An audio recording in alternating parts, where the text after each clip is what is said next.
ತೆಂಕು ಬಡಗಿನ ಪ್ರಖ್ಯಾತ ಯಕ್ಷಗಾನ ಕಲಾವಿದ ಖ್ಯಾತ ಸ್ತ್ರೀ ವೇಷಧಾರಿ ಯಕ್ಷಚಂದ್ರಿಕೆ ಬಿರುದಾಂಕಿತ ಶಶಿಕಾಂತ್ ಶೆಟ್ಟಿಯವರಿಗೆ ಅನಾರೋಗ್ಯ ಕಾಡಿದ್ದು ಆಸ್ಪತ್ರೆಗೆ ದಾಖಲಾಗಿದ್ದಾರೆ ಎಂದು ತಿಳಿದು ಬಂದಿದೆ. ಶಶಿಕಾಂತ್ ಶೆಟ್ಟಿಯವರು ಕೆಮ್ಮು ಹಾಗೂ ಉಸಿರಾಟದ ತೊಂದರೆಯಿಂದ ಬಳಲ್ತಾ ಇದ್ದು ಮಣಿಪಾಲ ಆಸ್ಪತ್ರೆಗೆ ದಾಖಲು ಮಾಡಲಾಗಿದ್ದು ಐಸಿಯುನಲ್ಲಿ ಅವರಿಗೆ ಚಿಕಿತ್ಸೆಯನ್ನು ನೀಡಲಾಗ್ತಾ ಇದೆ. ಹೀಗಾಗಿ ಯಕ್ಷಗಾನ ಅಭಿಮಾನಿಗಳು ಶಶಿಕಾಂತ್ ಶೆಟ್ಟಿಯವರು ಶೀಘ್ರವಾಗಿ ಗುಣಮುಖರಾಗಿ ಬರಲೆಂದು ದೇವರಲ್ಲಿ ಪ್ರಾರ್ಥನೆಯನ್ನ ಮಾಡಿದ್ದಾರೆ.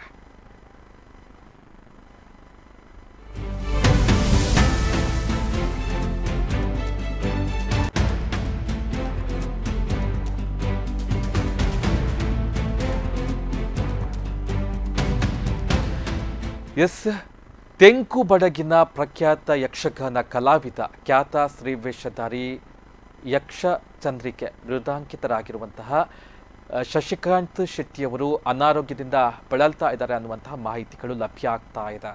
ಸೊ ಅವರನ್ನ ಮಣಿಪಾಲದ ಆಸ್ಪತ್ರೆಗೆ ದಾಖಲಿಸಿ ಐಸಿಯುನಲ್ಲಿ ಚಿಕಿತ್ಸೆಯನ್ನು ಕೊಡಲಾಗ್ತಾ ಇದೆ ಅನ್ನುವಂತಹ ಮಾಹಿತಿಗಳು ಕೂಡ ಲಭ್ಯ ಆಗ್ತಾ ಇದೆ.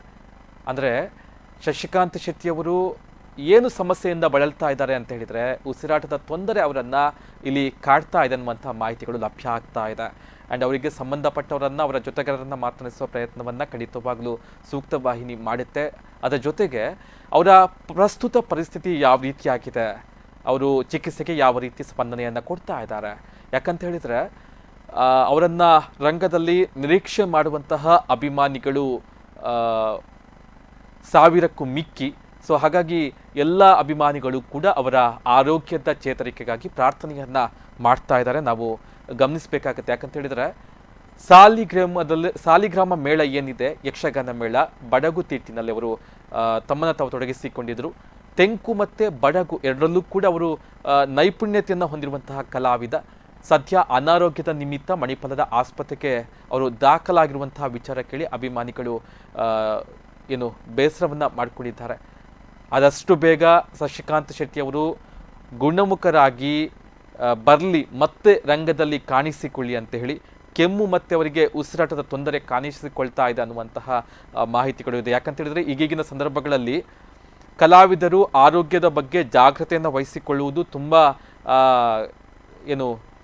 ವಹಿಸಿಕೊಳ್ಳುವುದೇ ಇಲ್ಲ ಅನ್ನುವಂತಹ ಒಂದು ಪರಿಸ್ಥಿತಿಯಲ್ಲಿ ಇದ್ದಾರೆ. ಅಂದರೆ ನಿರಂತರವಾಗಿ ಯಕ್ಷಗಾನ ಪ್ರದರ್ಶನಗಳು ನಡೆಯುತ್ತಾನೆ ಇರ್ತವೆ. ಸೊ ಅಂತಹ ಒಂದು ವಿಚಾರದಲ್ಲಿ ಅವರಿಗೆ ಏನಾದರೂ ಆರೋಗ್ಯ ಸಮಸ್ಯೆಗಳು ಆಗಿದೆಯಾ ಅಥವಾ ಬೇರೆ ಏನಾದರೂ ತೊಂದರೆಗಳು ಆಗಿದೆಯಾ ಅನ್ನುವಂತಹದ್ದು ಕೂಡ ವಿಚಾರಗಳು ತಿಳಿದು ಬರಬೇಕಾಗಿದೆ. ಯಾಕಂತ ಹೇಳಿದರೆ ಈಗ ಸಾಲಿಗ್ರಾಮದ ಮೇಳದಲ್ಲಿ ಅವರು ಇದ್ದರು, ನಿರಂತರವಾಗಿ ಅವರು ಯಕ್ಷಗಾನ ಸೇವೆಯನ್ನು ಮಾಡ್ತಾ ಇದ್ರು. ಆ ನಂತರದಲ್ಲಿ ಏನೋ ಒಂದು ವಿಚಾರಕ್ಕೆ ಸಂಬಂಧಪಟ್ಟ ಹಾಗೆ ಮೇಳದ ನಡುವೆ ಮೇಳದ ಯಜಮಾನರ ನಡುವೆ ಮತ್ತು ಅವರ ನಡುವೆ ಮನಸ್ತಾಪ ಆಗಿ ಮತ್ತೆ ಅವರು ನಂದಿಕೇಶ್ವರ ಮೇಳಕ್ಕೆ ಬಂದಿದ್ರು, ಈ ವರ್ಷ ತಿರುಗಾಟವನ್ನು ಮಾಡಲಿಕ್ಕೆ ಇದ್ರು ಅನ್ನುವಂತಹ ಮಾಹಿತಿ ಇದೆ.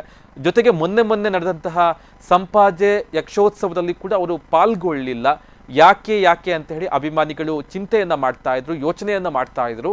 ಆ ನಂತರದಲ್ಲಿ ನಿನ್ನೆಯ ದಿನ ಅವರ ಅನಾರೋಗ್ಯದ ವಿಚಾರಗಳು ಸಾಮಾಜಿಕ ಜಾಲತಾಣಗಳಲ್ಲಿ ವೈರಲ್ ಆಗ್ತಾ ಇರುವಂಥದ್ದು ಏನಾಗಿದೆ ಅಂಥೇಳಿ. ಅಂದರೆ ಅವರಿಗೆ ಕೆಮ್ಮು ಮತ್ತು ಉಸಿರಾಟದ ತೊಂದರೆ ಇದೆ ಅನ್ನುವಂಥ ಮಾಹಿತಿಗಳು ಬರ್ತಾ ಇದೆಯೇ ಹೊರತು, ಜೊತೆಗೆ ICU ಅಂತ ಹೇಳಿದರೆ ಅವರು ಗಂಭೀರ ಸ್ಥಿತಿಯಲ್ಲಿ ಆಸ್ಪತ್ರೆಗೆ ದಾಖಲಾಗಿರುವಂಥದ್ದು ಇಲ್ಲಿ ಮೇಲ್ನೋಟಕ್ಕೆ ಕಂಡು ಬರ್ತಾ ಇರುವಂಥದ್ದು. ಯಾಕಂತ ಹೇಳಿದರೆ ಸಾಮಾನ್ಯವಾಗಿ ಹುಷಾರಿಲ್ಲ ಅನ್ನೋ ಸಂದರ್ಭ ಏನಾಗುತ್ತೆ ಅಂತ ಹೇಳಿದರೆ ಆಸ್ಪತ್ರೆಗೆ ದಾಖಲಾಗ್ತಾರೆ, ಚಿಕಿತ್ಸೆಯನ್ನು ಪಡೆದುಕೊಳ್ತಾರೆ, ಆಮೇಲೆ ಮತ್ತೆ ಅವರು ರೆಸ್ಟನ್ನು ಮಾಡಿ ಮತ್ತೆ ಅವರು ತಮ್ಮನ್ನು ರಂಗದಲ್ಲಿ ತೊಡಗಿಸಿಕೊಳ್ಳುವಂಥದ್ದು, ಬೇರೆ ಏನು ಚಟುವಟಿಕೆಗಳು ಇದೆ ಅದನ್ನು ಮಾಡುವಂಥದ್ದು ಖಂಡಿತವಾಗಿ ಮಾಡ್ತಾ ಇದ್ರು. ಆದರೆ ಶಶಿಕಾಂತ್ ಶೆಟ್ಟಿಯವರು ತೀವ್ರ ನಿಗಾ ಘಟಕದಲ್ಲಿ ಚಿಕಿತ್ಸೆಯನ್ನು ಪಡೆದುಕೊಳ್ತಾ ಇರೋದ್ರಿಂದ ಅವರ ಆರೋಗ್ಯದ ಪರಿಸ್ಥಿತಿ ತುಂಬಾ ಸಮಸ್ಯೆಯಲ್ಲಿ ಇದೆ ಅನ್ನುವಂಥದ್ದು ಕಂಡು ಬರ್ತಾ ಇದೆ. ಯಾಕಂತ ಹೇಳಿದರೆ ಗರತಿ ಪಾತ್ರಗಳನ್ನು ಮಾಡುವ ಮುಖಾಂತರ, ಜೊತೆಗೆ ಯಾವುದೇ ಪಾತ್ರವನ್ನು ಕೊಟ್ಟರೂ ಕೂಡ ಪುರುಷ ಪ್ರಧಾನ ಪಾತ್ರ ಇರ್ಬೋದು, ಸ್ತ್ರೀ ಪಾತ್ರಗಳು ಇರ್ಬೋದು, ಈ ಸ್ತ್ರೀ ಪಾತ್ರಗಳನ್ನು ಕೂಡ ಬಹಳ ಅದ್ಭುತವಾಗಿ ನಿರ್ವಹಣೆ ಮಾಡುವಂತಹ ಚಾಕಚಕ್ಯತೆಯನ್ನು ಶಶಿಕಾಂತ್ ಶೆಟ್ಟಿಯವರು ಹೊಂದಿದ್ರು. ಮತ್ತೊಂದು ಅಂತ ಹೇಳಿದರೆ ಕಾರ್ಕಳಕ್ಕೆ ಅವರು ಒಂದು ಹೆಮ್ಮೆಯನ್ನು ತಂದಂತಹ ವ್ಯಕ್ತಿ. ಯಾಕಂತ ಹೇಳಿದರೆ ಶಶಿಕಾಂತ್ ಶೆಟ್ಟಿ ಕಾರ್ಕಳ ಅಂತ ಹೇಳಿದರೆ ಅವರೇ ಯಕ್ಷಗಾನದ ಕಲಾವಿದರೆ ಅನ್ನುವಂತಹ ಮಟ್ಟಿಗೆ ಅವರು ಚಿರಪರಿಚಿತ. ಯಾರಿಗೂ ಕೂಡ ಅವರ ಹೆಸರು ಗೊತ್ತೇ ಇಲ್ಲ, ಅವರು ಗೊತ್ತೇ ಇಲ್ಲ ಅನ್ನುವಂಥದ್ದು ಹೇಳುವುದಕ್ಕೆ ಸಾಧ್ಯನೇ ಇಲ್ಲ.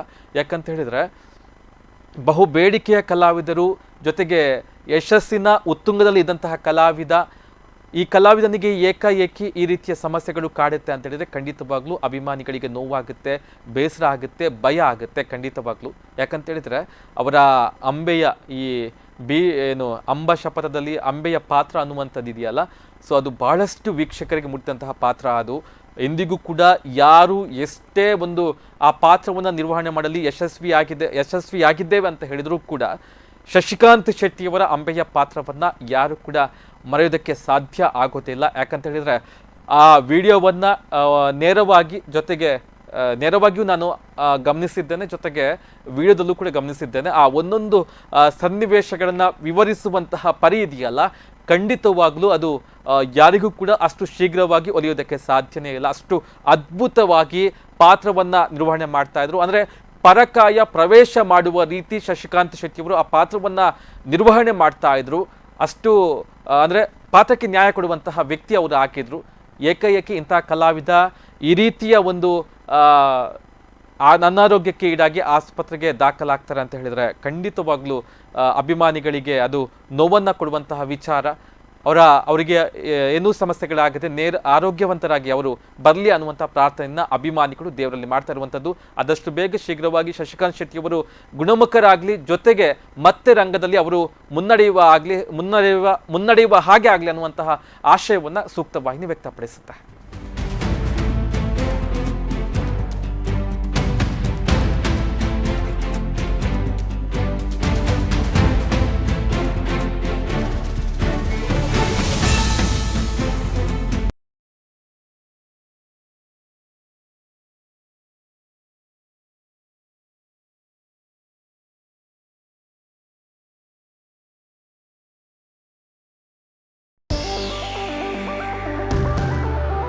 ಅಂದದ ಮನೆಗೆ ಚಂದದ ಗೃಹೋಪಯೋಗಿ ವಸ್ತುಗಳ ಹುಡುಕಾಟದಲ್ಲಿದ್ದೀರಾ? ನಿಮ್ಮ ಕೈಯಲ್ಲಿರೋ ಬಜೆಟ್ಗೆ ಒಳ್ಳೆ ಕ್ವಾಲಿಟಿ ವಸ್ತುಗಳು ಎಲ್ಲಿ ಸಿಗುತ್ತೆ ಅಂತ ಯೋಚನೆ ಮಾಡ್ತಾ ಇದ್ದೀರಾ? ಎಸ್, ನಿಮ್ಮೆಲ್ಲ ಕನಸುಗಳು ನನಸಾಗೋದು ಸೌತಡ್ಕ ಫರ್ನಿಚರ್ಸ್ ನಲ್ಲಿ ಮಾತ್ರ. TV, fridge, washing machine, table, fan, dining table, office chairs and table, sofa, cupboard, ಒಂದಲ್ಲ ಎರಡಲ್ಲ, ನಿಮಗೆ ಬೇಕಾದ ಎಲ್ಲ ವಸ್ತುಗಳು ಒಂದೇ ಸೂರಿನಡಿ ಲಭ್ಯ.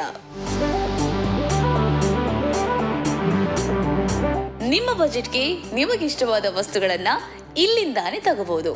ಇದಿಷ್ಟು ಮಾತ್ರವಲ್ಲ, ನಿಮಗೆ ಬೇಕಾದ ವಸ್ತುಗಳನ್ನ ನಿಮಗೆ ಬೇಕಾದ ರೀತಿಯಲ್ಲೇ ಡಿಸೈನ್ ಕೂಡ ಇವರೇ ಮಾಡಿ ಕೊಡ್ತಾರೆ. ಅಂಡ್ EMI ಫೆಸಿಲಿಟಿ ಕೂಡ ಇದೆ. ಹಾಗಾದ್ರೆ ಇನ್ಯಾಕ್ ತಡ? ಸುಂದರ ಹಾಗೂ ಉತ್ತಮ ಗುಣಮಟ್ಟದ ಸ್ಟೈಲಿಶ್ ಫರ್ನಿಚರ್ ಅಂಡ್ ಎಲೆಕ್ಟ್ರಾನಿಕ್ಸ್ ವಸ್ತುಗಳಿಗಾಗಿ ಹಿಂದೆ ಭೇಟಿ ನೀಡಿ. Sowthadka furnitures and electronics, Bantwal bypass. Contact 9108929373 9731679373.